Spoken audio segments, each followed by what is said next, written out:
sisi kama jamii tuna mambo mengi ya kujifunza, lakini nimechukua mambo machache. Tumwangalie huyu bwana. Huyu bwana anaitwa Yuda Iskarioti.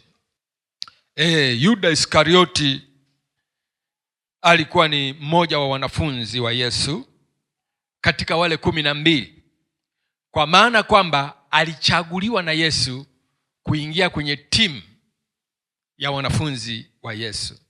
Tuko pamoja? Tuko pamoja? Nataka nikupe kwanza utangulizi wa huyu. Utangulizi wake nao pia introduction yake ni nzuri sana. Hebu isikilize kwa makini. Yuda Iskarioti, au tuseme Yuda, jina lake kwa Kiebrania au kwa lugha yao linatamkwa Yehuda. Yehuda kwa Kiebrania inatamkwa Yehuda, lakini sisi katika Kiswahili tunaliita Yuda. Tunaliita Yuda likiwa na maana ya sifa. Tuko pamoja? Yaani unaposema Yuda, maana yake unasema sifa. Of course ni sifa za kumsifu Mungu. Wazungu wangeita praise. Kwa hiyo wale waliokuwa wanaimba praise, tunaweza tukasema walikuwa wanaimba Yuda. Walikuwa wanaimba Yuda za Mungu. Tuko pamoja? Walikuwa wanaimba sifa za Mungu. Jina Yuda ni zuri sana. Of course katika Biblia kuna mayuda wengine, ukiacha huyu Yuda Iskarioti, kuna mayuda karibia 9 wengine ambao hawakufanya vibaya kama huyu. Lakini hebu niambie, jina la Yuda watu wote wanalichukia kwa sababu ya huyu Yuda Iskarioti. Kuna mtu anaitwa Yuda? Una ndugu yako anaitwa Yuda? Au jirani yako umeshawahi kumwona? Lakini jina la Yuda ni baya? Sio baya. Huyu ndio alikuwa mbaya. Sasa lile jina ameliharibu, na jina lilikuwa na maana nzuri ya kumsifu Mungu. Ameliharibu jina la Yuda kiasi kwamba hakuna mtu utamwona anaitwa Yuda. Wachache sana. Mimi toka nimeanza kuwaona Yuda dunia nzima, pengine nimeshawahi kuona 2 au 1. Yuda. Tena nafikiri mmoja ndio namkumbuka. Nilisoma naye sekondari. Tukao tunamuuliza kwamba wewe ulimsaliti Yesu kwa nini? Wakati sio yeye. Na yeye kumbe alichukua Yuda alichukua jina la Yuda sio kwa sababu Yuda Iskarioti. Alichukua Yuda kwa Yuda wengine ambao wanapatikana katika Biblia. Kwa hiyo Yuda Iskarioti tunamwona kwamba ameitwa Yuda Iskarioti, lakini yeye ni mwana wa Simoni. Biblia inamtaja Yuda mwana wa Simoni. Lakini kwa nini anaitwa Iskarioti? Iskarioti ilikuwa ni kijiji au tuseme kitongoji ambacho alikuwa anaishi. Kilikuwa kinaitwa Kerioth Hebron. Sasa wanaposema Yuda Iskarioti walikuwa na maana Yuda mtu wa Kerioth. Kerioth sio baba yake, au Iskarioti sio baba yake, ila Kerioth au Iskarioti ni kitongoji ambacho alikuwa anatoka, kama vile ambavyo alikuwa anaitwa Yesu Mnazareti. Mnazareti sio baba yake. Yesu sio Mnazareti. Mnazareti ni sehemu ya pale alipokuwa akiishi, Nazareti. Tuko pamoja? Au kama vile anavyoitwa Mariam Magdalena. Mariam Magdalena sio baba yake, ila Magdalene kwa Kiingereza, lakini ule mji ulikuwa unaitwa Magadala. Alikuwa ni Mariamu wa Magadala. Sasa kwa Kiingereza unasema Magdalene, yani mtu wa Magadala. Alikuwa ni Mariamu wa Magadala, sio baba yake Magdalene. Tuko pamoja? Kwa hiyo Yuda Iskarioti sio baba yake, bali yeye alikuwa ni mwana wa Simoni, ila alikuwa ametoka Kerioth. Sasa unamwona katika ile timu ya watu 12 wa Yesu, ni yeye peke yake alikuwa ametoka nje ya wilaya ya Galilaya. Wengine wote walikuwa ni wa Galilaya. Yeye alikuwa ni mtu wa Kerioth. Ndio maana alikuwa anaitwa kwa jina la Yuda Iskarioti, yani mtu wa Kerioth. Tuko pamoja? Wale wengine wote na Yesu mwenyewe walikuwa ni watu wa Galilaya. Lakini sasa tunamwona yuko kwenye timu hiyo ya Yesu Kristo, na amechaguliwa kuwa mwanafunzi wa Yesu, akihudumu. Alikuwa anahudumu, tena alipewa nafasi nzuri ya kushika pochi. Kazi ya kushika pochi sio mchezo. Huyu jamaa alipewa kazi ya kushika pochi, akawa mwizi, akawa anaiba hela za Yesu. Akawa anaiba hela za Yesu. Kazi ya kushika pochi ni mpaka uwe mtu ambaye umebadilika. Sasa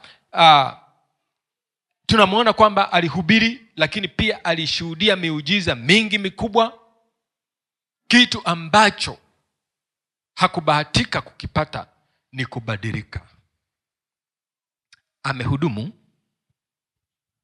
amekuja kanisani, ameitwa na Yesu, anakaa na Yesu, anatembea na Yesu, lakini hakubadilika. Akabaki kama alivyo.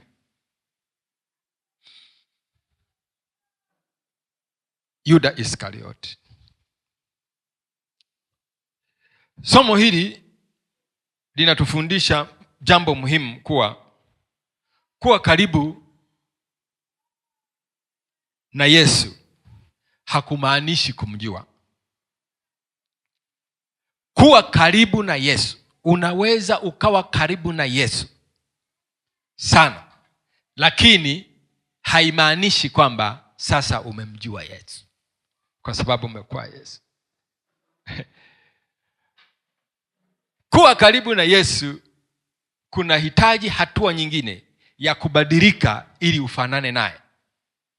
Lakini kama unakuwa tu karibu na Yesu, haujafanana naye, haujabadilika, kuwa karibu naye haikusaidii kitu chochote. Yuda alikaa na Yesu usiku na mchana miaka 3 years, miaka 3 mikavu, lakini akaishia pale alipoishia. Hakuwa karibu na Yesu. Tena alioshwa miguu na Yesu. Yuda Iskarioti akaoshwa miguu na Yesu. Sio tu kukaa karibu, akaoshwa miguu, akalishwa mkate, lakini hakubadilika. Toka umeokoka una miaka mingi. Je, umebadilika? Je, umebadilika? Umefanana na Yesu? Au bado una rangi ile ile? Muulize, bado una rangi ile ile? Miaka 16. Huyu jamaa alikaa na Yesu miaka 3 kavu, yuko vile vile. Amefanywa kila kitu na Yesu, lakini yuko vile vile.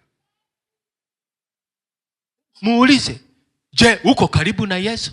Muulize tu, wewe muulize, hata kama akinuna, wewe muulize tu kwamba uko karibu na Yesu? Yesu amekufanyia nini? Tumesikia hapa unaimba amekufanyia mengi, unasema asante. Kweli, sawa, sasa amekufanyia mengi. Umebadilika au uko vile vile? Yuda hakubadilika. Kwa hiyo tuna kitu kizuri cha kujifunza kutoka kwa Yuda, kwamba tusiwe kama Yuda, kwamba ifike mahali fulani sisi tufanane na Yesu, tubadilike. Amen. Nilisema kwamba Yesu alimchagua kama alivyowachagua wengine. Yuda akapata fursa ya kujifunza neno la Mungu, la kukua, kubadilika na kutumika. Katika ule wito ambao aliitwa na Yesu, alipata hii fursa. Lakini sijui kama alijifunza au alikuwa mwanafunzi ambaye yuko darasani haelewi. Unajua kuna wanafunzi wanakuwa yuko darasani lakini haelewi chochote kila ambacho mwalimu anafundisha. Kwa nini? Kwa sababu labda amelala darasani, au labda amesinzia darasani, au labda ameamka darasani, au labda anapiga kelele darasani. Yuda hakubadilika. Yuda hakubadilika. Pamoja na fursa yote, Yuda hakubadilika. Yuda alitembea na nuru, lakini yeye akapenda giza. Sikiliza, ngoja nikupe mfano huu ambao mimi napenda kujitolea mfano mimi mwenyewe. Wakati bado niko kijana, nikaenda na marafiki zangu kwenye njonjo. Tulikuwa sisi tunaita kwenye njonjo party hivi za kula hivi. Tulikuwa tunapenda sana kula vipikwa vinyama vinini, mshikaka, soda. Nikaenda, ilikuwa ni njonjo ya usiku, party ya usiku. Mimi nikavaa shati jeusi, ushamba gizani, alafu navaa shati nyeusi. Sasa wenzangu nikaona wanavaa mashati meupe na mengine yale. Tulipofika pale kwenye njonjo, zilikuwepo disco light, zile taa za kufanya vipi. Yaani wenzangu nikaona wamependeza kabisa, wakawa wanang'aa hivi mashati yao, yani yakachukua zile taa. Yakawa nikijiangalia mimi hivi jeusi, hata alifanya hata hivi, hata kukabia halikabi, shati jeusi. Wenzangu wakapendeza. Nikasema nani aliniambia kuvaa shati nyeusi? Shati nyeusi iweke kwenye taa yoyote, iweke kwenye taa ya blue itakuwa nyeusi. Iweke kwenye taa ya njano itakuwa nyeusi. Iweke popote itakuwa nyeusi. Lakini ukija na shati ya nyeupe, ukiingia kwenye njano inakuwa njano, ukiingia kwenye nyekundu inakuwa nyekundu. Okay? Yaani inakuwa inachukua ule mwanga, inavala. Tuko pamoja? Moyo wa Yuda kwa Yesu ulikuwa kama shati yangu nyeusi. Ulikuwa haunasi zile frequencies za Yesu.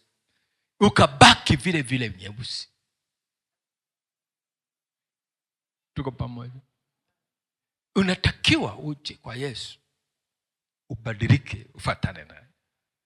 Zile taa kiwaka kijani kwa Yesu, ambaye inaruhusu kwenda uwake na wewe kijani, kwa sababu una nguo ambayo inabadilika kufanana na yeye mwenyewe aliyekuita. Tuko pamoja? Tuangalie sasa tabia za wazi ambazo zilionekana kwa huyu Yuda, ambazo hasa ndio tunataka kujifunza kutoka hizo, kwamba tabia zilizoonekana kwa Yuda, ya kwanza ni tamaa. Andika tamaa. Tabia ya kwanza iliyoonekana kwa Yuda ni tamaa. Tamaa kwa sababu huyu bwana alionekana alikuwa mwizi. Hebu tusome kwenye ile Yohana 12 mstari wa 6. Alionekana anadokoa fedha kwenye ule mfuko ambao alikuwa amepewa kushika. Yesu alipokuwa akitembea duniani, kuna watu walikuwa wanatoa sadaka kwenye huduma yake. Sasa wanapotoa sadaka, anayeshika ile fedha ilikuwa ni Yuda. Ndio bwana fedha, ndio mtunza hazina mkuu wa timu ya Yesu. Sasa alifanya nini? Hebu soma pale tafadhali. Kitabu cha Yohana sura 12 mstari wa 6. Naye aliyasema hayo si kwa kuwahurumia maskini, bali kwa kuwa ni mwivi. Kwa sababu ni mwivi. Naye ndiye aliyeshika mfuko akavichukua vilivyotiwa humo. Yeye ndiyo alikuwa anabeba pochi ya Yesu, akawa anaiba. Amekaa kwa Yesu, anamuibia mpaka Yesu. Sisi kama unaelewa, jina lake linasema ni sifa, lakini anamuibia mpaka Yesu mwenyewe. Watu wanatoa sadaka, yeye anaiba. Lakini kwa nini anaiba? Ni tamaa. Na tamaa ukiwa na tamaa ni mlango wa kuingiliwa na shetani. Hata kama haijalishi umesimama upande gani, haijalishi umekaa na nani, haijalishi una cheo gani, haijalishi una uzuri gani, haijalishi una ubaya gani, ikishaingia tamaa, ujue umetengeneza mlango wa shetani kukuingia. Shetani hawezi kuingia hivi, ni mpaka umtengenezee mlango mkubwa sana wa kukuingia shetani ni tamaa. Takuonyesha jinsi ambavyo uliingia kwa Yuda Iskarioti. Mpaka leo tunamwona Yuda Iskarioti ni mtu wa ajabu. Sasa tabia ya pili ambayo tunaiona pale, tabia ya pili ni unafiki. Tabia ya pili ni unafiki. Kuna watu wanaita unafikuna, wengine wanaitaga unafikuna.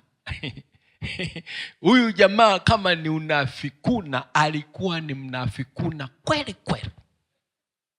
Yuda Iskarioti mnafiki, alikuwa ni mnafiki. Hebu sikiliza hapa maneno yake, tumsikilize maneno yake hapa. Nisomee tusikilize maneno ya kinafiki.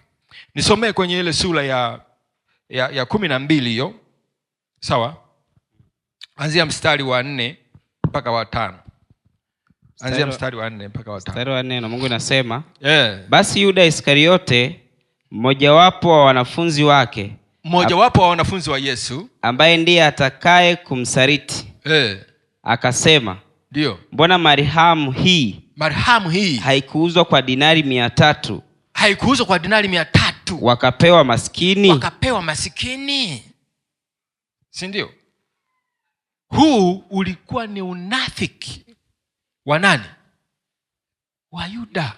Kwa nini tunaita unafiki?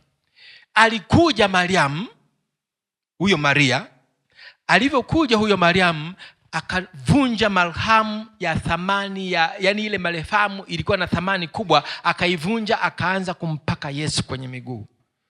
Yule Yuda amekaa pale, akaanza kumponda yule mwanamke. Akanisema, huyu mwanamke anafanya mambo ya kijinga. Hii marhamu anaimimina kwenye miguu ya Yesu, ingeuzwa, zingepatikana dinari 300 tukawapa maskini. Uongo. Kwa sababu zingeuzwa ile dinari 300, zingewekwa kwenye akaunti ya benki ya fedha, na yeye ndio mbeba fedha, angeiba. Yaani alikuwa anasema hivyo, kwani kupakwa Yesu ni vibaya kuliko kuwapa maskini? Eti ni kipi bora, kumpaka Yesu au kuwapa maskini? Kumpaka Yesu ilikuwa ni bora zaidi, lakini jamaa kwa sababu alikuwa anataka zile fedha ziingie wapi? Kwenye akaunti ambayo yeye ndio anashika, ili aibe. Na ndio maana Yohana anatuambia waziwazi kabisa. Hebu endelea mstari hapo. Anasemaje? Mstari unaofuata. Naye aliyasema hayo si kwa kuwahurumia maskini. Hakuwahurumia maskini, bali kwa kuwa ni mwivi. Kwa sababu ni mwizi. Naye ndiye aliyeshika mfuko akavichukua vilivyotiwa humo. Unafiki, anajifanya anawapenda maskini, kumbe anataka kuiba. Tuko pamoja? Kuna mtu ananielewa? Kuna unafiki ndio ilikuwa tabia ambazo tunaziona za waziwazi za nani. Unafiki ni kuvaa sura ambayo sio yako. Nani ameshawahi kukutana na wanafiki? Hii dunia imejaa wanafiki. Imejaa unafiki. Mimi nitakupa mifano michache ya unafiki. Unafiki ni kuvaa sura isiyo yako. Yaani mtu unamuona yuko hivi, kumbe hayuko hivyo. Au anajifanya yuko hivi, kumbe hayuko vile. Na kwa sababu ya tabia hizi mbili za Yuda, kanisa leo liko chini. Kwa sababu ya tamaa, kanisa liko chini. Kwa sababu ya unafiki, kanisa liko chini. Watu hawana ukweli, hawana sura zao halisi, wana sura bandia.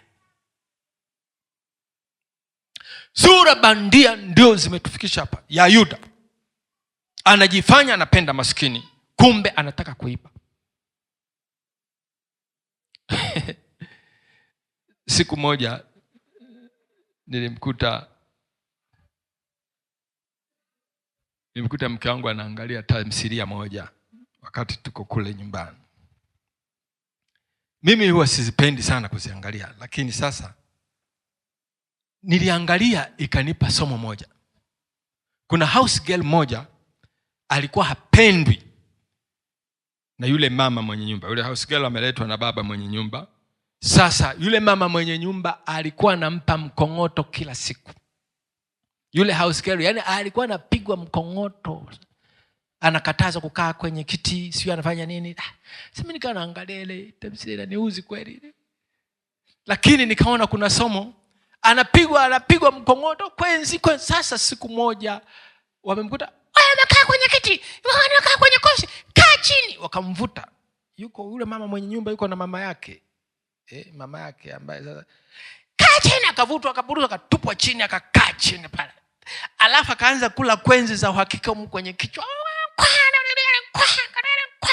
Sasa wakati wanaendelea kumpiga zile kwenzi, baba mwenye nyumba naye akawa ameingia. Akaingia mlangoni, akaishia tu ile kwenzi ya mwisho. Wakati inafika kwenye kichwa, ikabadilisha, akasema hii na wewe nywele zako hizi yani hata uzipeleki saruni. Yani sasa leo itabidi uende saruni. Yani wewe nywele hauja. Unafiki. Yani ile kwenzi ikabadilishwa kwa sababu ameingia yule, ikabadilishwa yani nywele zako yani hizi leo lazima uende saruni. Yani jamani, toka sasa hujaenda saruni, unamkataza kukaa kwenye kiti, utampeleka saruni.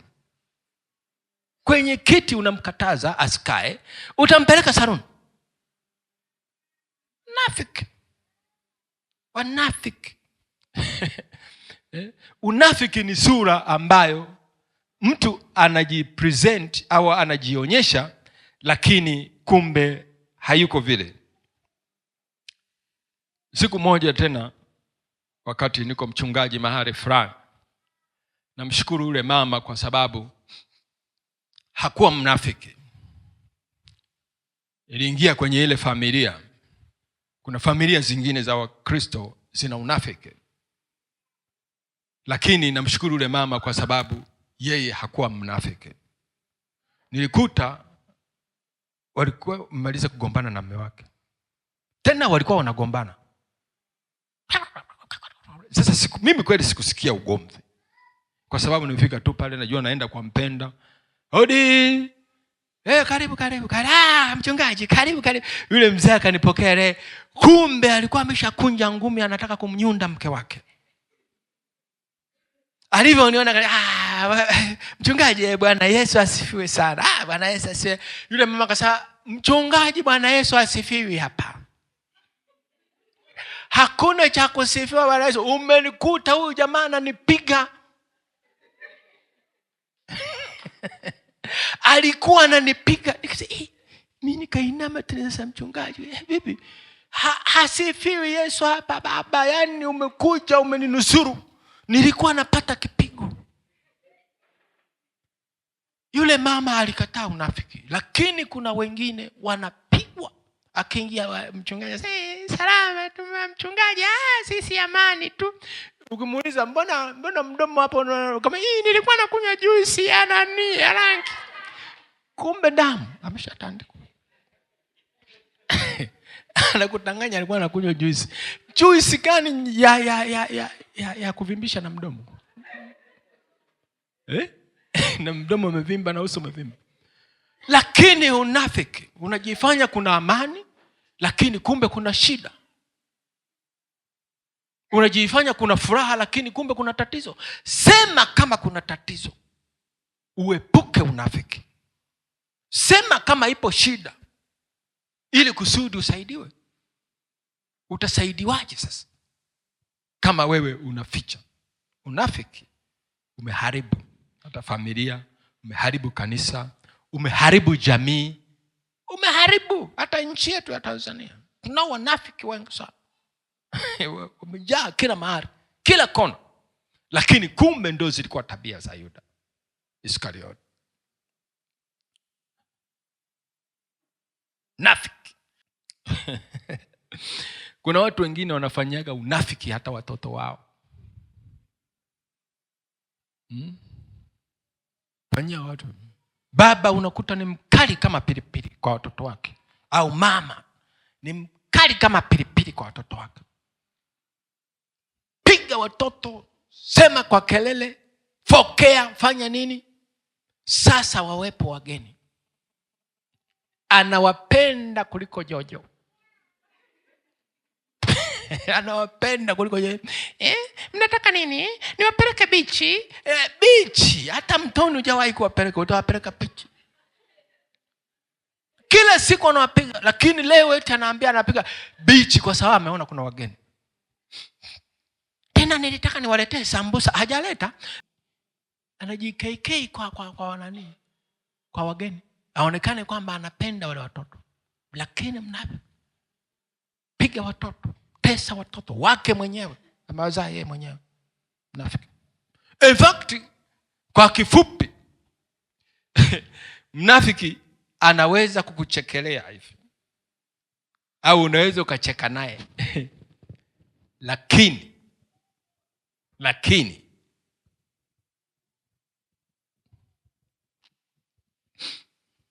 mnafiki, ngoja nimalizie na mfano huu alafu nikuonyeshe hatua nyingine. Unataka umjue mnafiki? Uwe na hela, sawa? Alafu uje hapa, una mtoto. Mtoto tu, yani umvalishe nguo za ovyo ovyo, mchafu tu. Lakini una pesa. Wewe mfukoni uwe na pesa, alafu akujue kwamba wewe una pesa. Mnafiki atamdaka yule mtoto haraka sana. Yani mimi napenda watoto. Nikionaga watoto hivi napenda kuwabeba. Yupo mtoto pale wa mtu asiye na hela, amevaa nguo pamba safi, habebwi.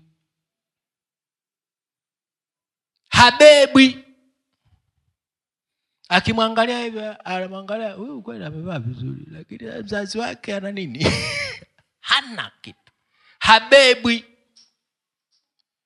Yule mnafiki atakuja kubeba mtoto wa mtu ambaye anajua angalau na yeye anaweza katiwa hata buku 2. Anaweza kapata kitu. Sasa nambeba huyu, nitapata nini? Aja bebe wa kwangu, atapata nini? Atatoka kavu. Lakini mtoto anaweza kanunuliwa hata juice naye akapitia mwakanywa. Si mtoto wa boss au mtoto wa tajiri au mtoto wa mtu na fulani. Tuko pamoja? Unanielewa? Mnafiki utamuona kwenye vitu kama hivyo. Utamuona kama hivyo. Sasa ngoja nikwambie. Ngoja nikuonyeshe sura ya unafiki. Kwamba unaweza kucheka naye au unaweza ukafikiri anakuchekea.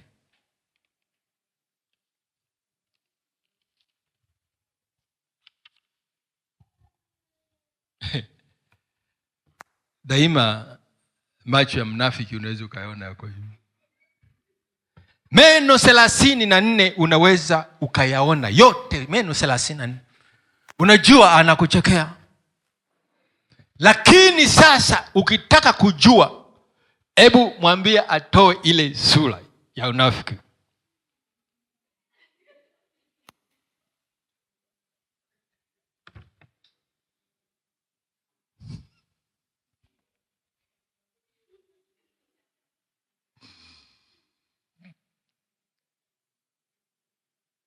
Mnafiki hapa utaona anakuchekea, lakini humu ndani ukimfungua, amekukasirikia, amekununia kupita kawaida. Ila hapa mdomoni, meno yo dada, kile cha kwako atakiona kizuri. Nywele zako nzuri, hata kama hujazichana, nywele zako nzuri.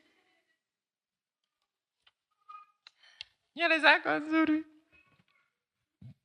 Akitoa unafiki ndio unaiona sura yake halisi. Uso wako mzuri. Hakuna kitu kibaya atakisema kwako. Tuko pamoja? Yani hataki kukuta umepenga, ukasahau, ukaacha kamasi likakaa hapa. Anakuja tu anakwambia, yani wewe unapendeza, na hako kadoo ulikoweka hapo na kenyewe kanakupendeza tu. Hawezi kukuambia kwamba bwana hebu samahani hapa umejicha. Mnafiki hawezi kusema. Anakuacha ukome, ili ukule wakienda tena watu wakuone kwamba wewe wako unaacha uchafu kwenye sikio. Mnafiki. Sasa hii ndio sura ambayo Yuda Iskarioti alikuwa nayo.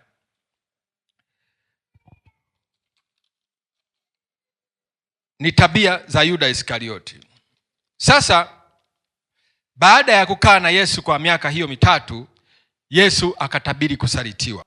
Soma pale kwenye Yohana sura ya 13 mstari wa 21 mpaka 27. Yohana sura ya 13 na mstari wa 21 mpaka 27.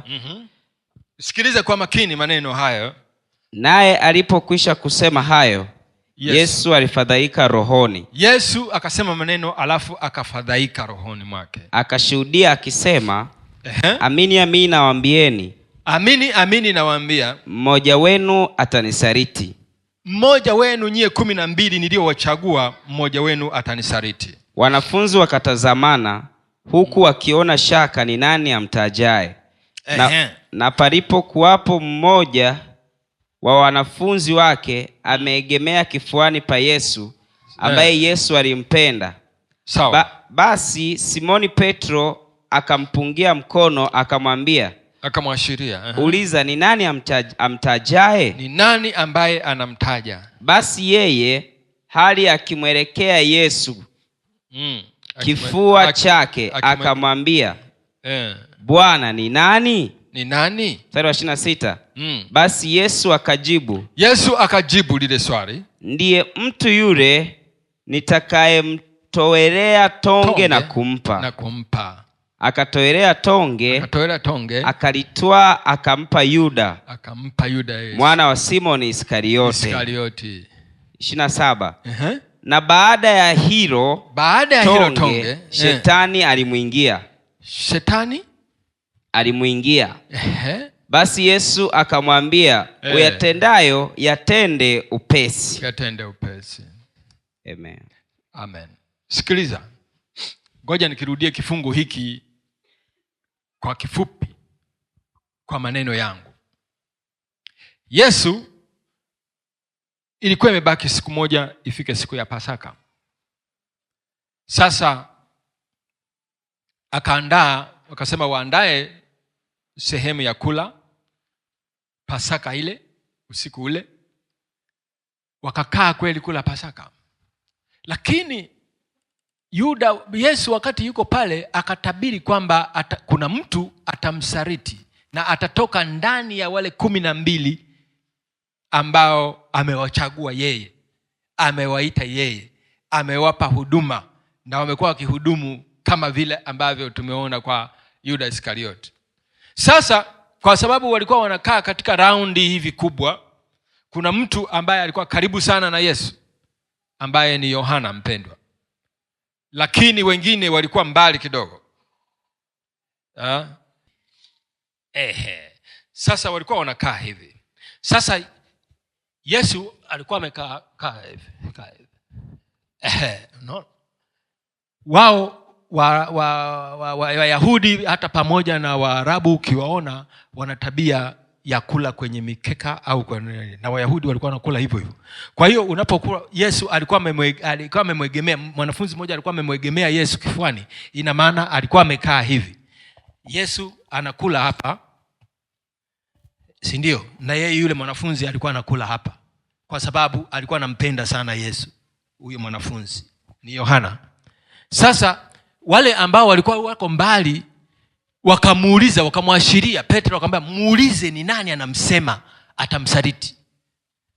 Na Yesu akamjibu yule Yohana kwamba yule nitakayemtolea tonge.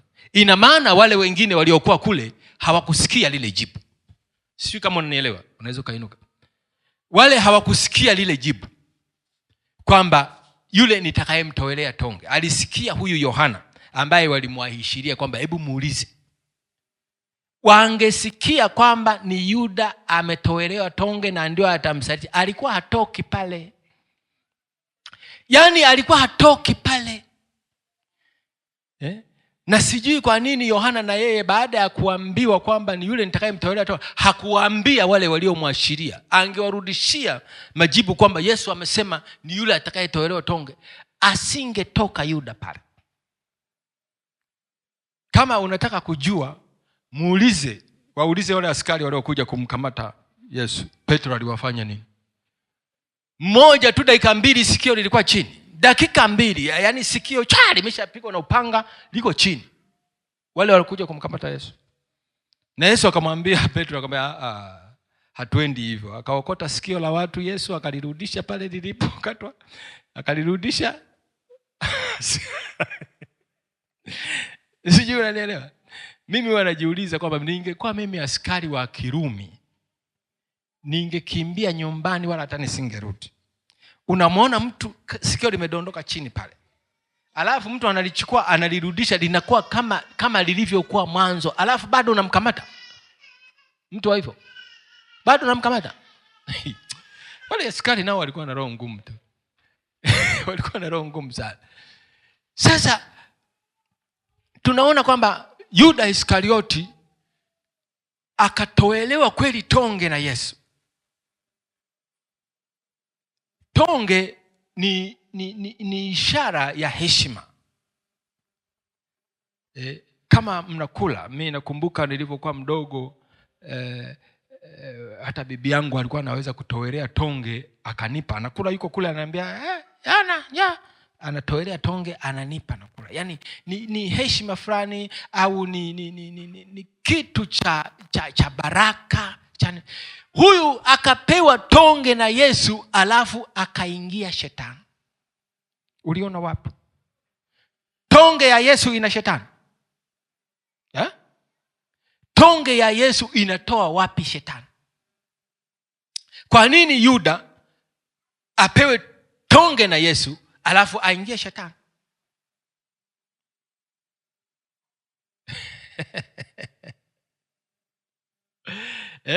Unapewa tonge la Yesu. Mimi nafikiri kwamba ukipewa tonge la Yesu, hata Yesu leo akisimama hapa leo anataka kutupa tonge, wote tunaweza tukaachama tupewe tonge, kwa sababu tunajua ni kitu cha baraka, kitaleta uponyaji, kitaleta afya, kitaleta uzima, kitaleta amani, kitaleta furaha, yani kitatuinua. Sasa inakuwaje Yesu akupe tonge alafu aingie shetani?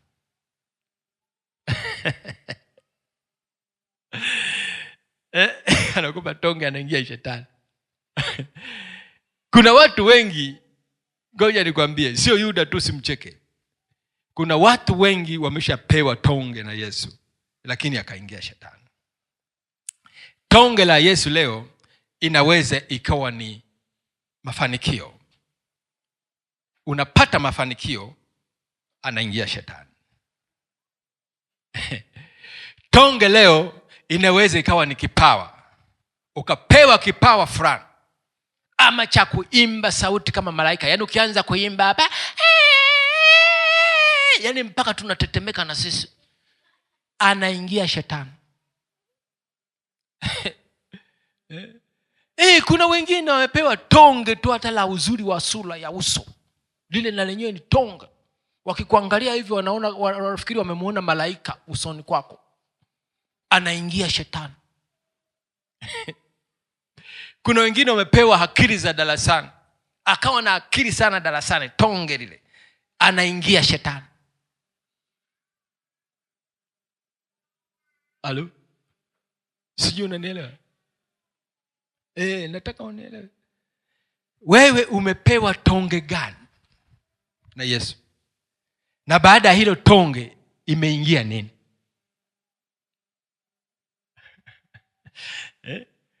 Baada ya ile tonge uliopewa na Yesu, kimeingia kitu gani? Imeingia tonge hiyo hiyo ya Yesu, au ameingia shetani? Ngoja nikuonyeshe, ingawaje tumeshaisema huku tamaa kwamba ndio mlango. Tamaa ndio mlango wa shetani. Sasa ngoja nikuonyeshe. tonge ile, yule shetani aliingiaje? Soma ile sura ya 13 mstari wa 2 pale. Sura ya 13 mstari wa 2. Soma, tusomee. Yohana 13 sura ya 2 mstari wa 2. Hata wakati wa chakula cha jioni. Hata wakati wa chakula cha jioni hiyo siku hiyo. Naye Ibilisi amekwisha kumtia Yuda mwana wa Simoni Iskariote moyo wa kumsaliti. Kumbe shetani tayari alikuwa ameshakaa hapa. Sijui unanielewa? Kwenye koo la Yuda, shetani alikuwa ameshakaa hapa kwa sababu ya tamaa yake, kwa sababu ya unafiki wake, akawa shetani amening'inia hapa. Kwa hiyo alivyopewa lile tonge, lilienda kumruhusu shetani atekeleze kile ambacho amekikusudia. Ndio maana Yesu pale anamwambia, lile unalotaka kulifanya sasa fanya upesi. Sijui unanielewa? Yesu akamwambia, baada ya kuingiwa na shetani, Yesu akamwambia, kile unachotaka kukifanya, kile ambacho umekipanga, sasa fanya upesi. Maana yake kwamba yule shetani sasa naye amesharuhusiwa akuingie, kwa sababu tayari ameshakutia unajisi wa kumsaliti Yesu Kristo. Ukiwa na tamaa, ukiwa mnafiki, umemwandaa shetani hapa. Tonge lolote utakalopewa na Yesu litamsindikiza yule shetani atekeleze yale ambayo anataka kutekeleza. Kama ulikuwa mwimbaji, kwa kipawa cha uimbaji, kwa sauti nzuri utakuwa unaimba mpaka tukupigie magoti. Kama mnataka niimbe, pigeni magoti ili niimbe. Na sisi kwa sababu tunapenda sauti yako nzuri, tunapiga magoti. Imba.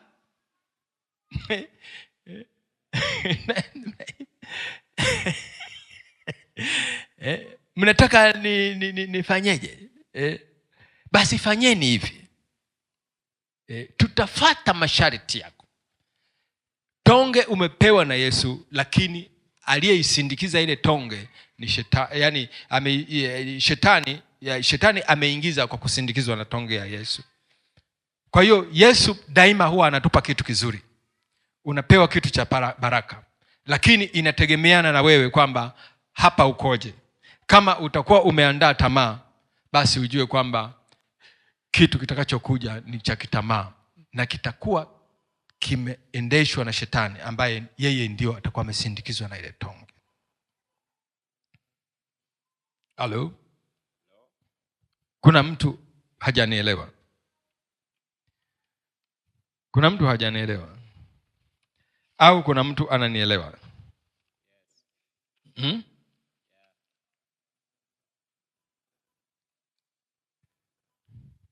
Sikiliza. Yuda Iskarioti, tunaambiwa kwamba alivyo meza lile tonge alitoka nje. Yaani alivyo meza tu lile tonge la likamwingia shetani, akamwacha Yesu, akatoka wapi? Nayo ilikuwa ni wakati gani? Nayo ilikuwa usiku. Yuda akatoka kwenye nuru akaenda gizani. Sikiliza. Akatoka Yuda kwa Yesu ambaye ndio nuru, akaenda gizani. Na watu wengi wametoka kwenye nuru, wako kwenye nuru, lakini wameiacha nuru, wakapenda giza. Unajua kwa nini giza watu wanaipenda? Nani anaweza kaniambia kwa nini watu wanapenda giza?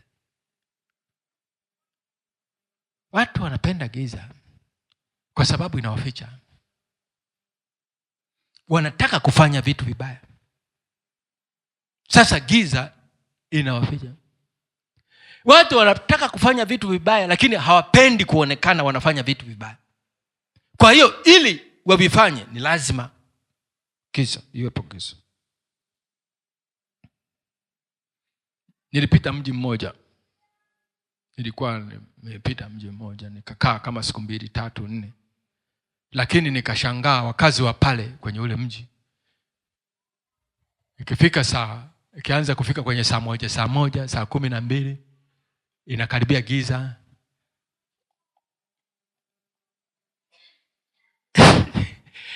Unaona akina mama ndio wanasugua visigino. Saa 12 jioni unasugua kisigino, akakione nani gizani? Kisigino saa 12 kuelekea saa 1 usiku ndio wanasugua visigino.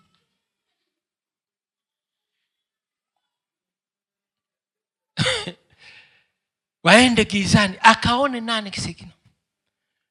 Saa 2 usiku ndio wanang'ang'ania kwenye kioo bwana. Kwenye kioo bwana hatoki. Ikipiga uwanja inagusa mpaka kwenye sikio la nuku. Uwanja inaonekanaje usiku?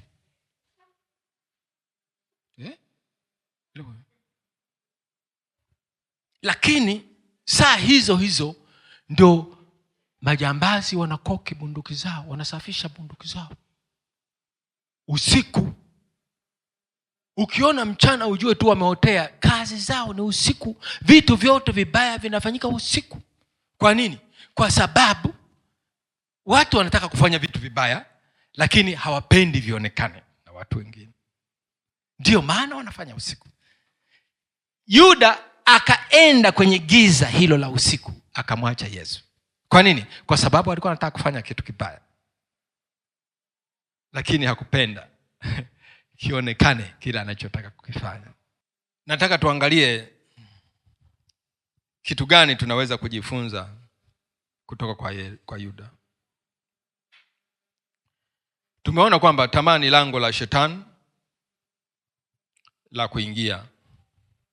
Na tukasema kwamba haijalishi uko mahali gani, haijalishi uko mnene kiasi gani, haijalishi una cheo gani, haijalishi ukoje, yani una status gani. Sawa? Ukishapata tamaa ni lazima shetani aingie.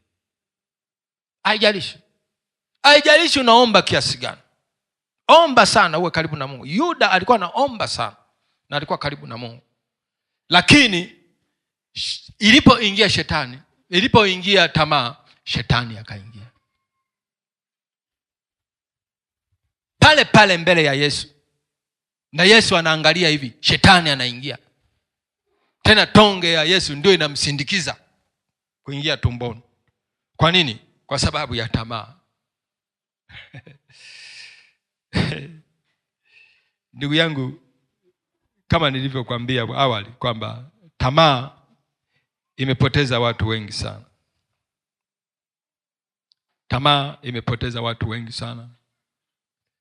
Tamaa imeua ndugu zetu. Mimi nawajua ndugu ambao wamekufa kwa sababu ya tamaa. Tamaa imeua huduma za wachungaji mbalimbali. Tamaa imeua vipawa, karama kama hizi ambazo Mungu ametupa, zikafa kwa sababu ya tamaa. Tamaa imeleta dhuluma. Kuna watu wamedhulumiwa. Ukienda kwenye jamii humu kuna watoto wengine yatima, wengine wamedhulumiwa hata mali za urithi wao kwa sababu ya tamaa. Tuna watu wanaathirika athari mbalimbali. Watu wanaishi katika mateso kwa sababu ya tamaa. Tuna watoto wasio na baba kwa sababu mama zao, baba zao walifanya tamaa. Kwa nini mtoto asiwe na baba? Tamaa. Kuna magonjwa mabaya yapo leo. Ukitajiwa unatikisika moyo, unatikisika mwili. Yapo, lakini wengi wanayapata kwa tamaa. Hawajalishwa mdomoni hayo magonjwa. Ni tamaa yake inamsababisha ameingia kwenye magonjwa. Ni tamaa yake inamsababisha anafeli. Ni tamaa yake inamsababisha anaanguka.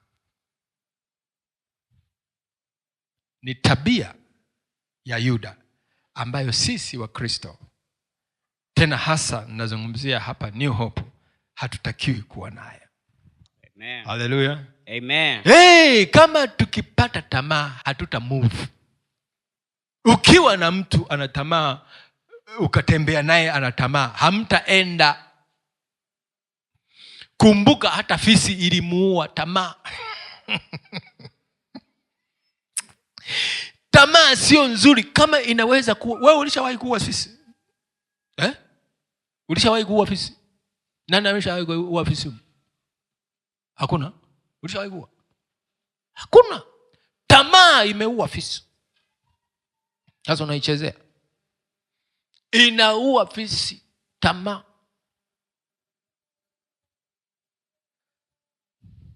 Chunga sana. Ukiwa na tamaa unaweza ukafanya mambo mabaya kama hayo ya kumuuza Yesu kwa vipande 30 vya fedha. Tamaa ikamfanya Yuda amuuze Yesu kwa vipande 30 vya fedha. Yaani tuseme ni kama shilingi 30. Ni bei ambayo walikuwa wananunuliwa watumwa. Yesu aliuzwa kwa bei ya watumwa. Mtu ambaye sio mtumwa katika Agano la Kale ulikuwa huwezi kumuuza kwa bei hiyo. Ambaye sio mtumwa ana bei kubwa. Sasa Yesu aliuzwa kwa bei ya chini kwa sababu ya tamaa ya Yuda Iskarioti. Halo?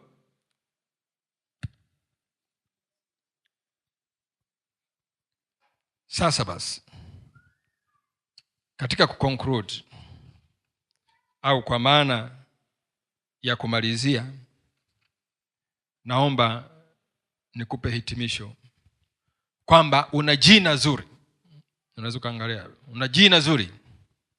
Angalia usiishie pabaya kama Yuda. Una jina zuri, angalia usiishie pabaya kama Yuda. Umeitwa na Yesu Kristo. Kubali kubadilika. Usiwe kama shati yangu ile nyeusi, ukang'ang'ania weusi wakati uko kwenye taa za kijani, taa za rangi. Kubali kubadilika. Utoke jinsi ulivyokuwa, ufanane na Yesu Kristo. Hallelujah. Amen. Hallelujah. Amen. Umepokea cheo, umepokea heshima, una sauti nzuri, ama umepokea kipawa kama tonge, yani Yesu amekupa kama tonge. Angalia asiingie shetani. Haleluya. Angalia asifanye nini? Asiingie shetani kwenye cheo chako, asiingie shetani kwenye sura yako, asiingie shetani kwenye kipawa chako, asiingie shetani kwenye huduma yako, asiingie shetani kwenye utajiri wako, kwenye mafanikio yako, asiingie shetani mahali popote pale. Tuko pamoja? Kwa sababu lile ni tonge ambalo Yesu amekupa. Lazima liwe kwa ajili ya faida na wala sio kwa ajili ya hasara kwako.